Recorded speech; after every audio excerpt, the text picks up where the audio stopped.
Hello there. So today, or in this video now, we're going to learn the character for big. It's quite easy actually. It's just written right here. Da, and it's pronounced da, like we can see. And the character just looks like a big man, like ren that we've learned earlier as well. But it has two arms as well now, and that is what big looks like in China.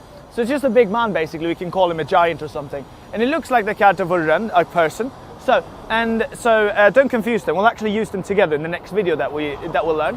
And so what we need to look at here then is the next thing is just how we can use it. So for instance, Huacheng is just the name of the road, and then we have Dadao.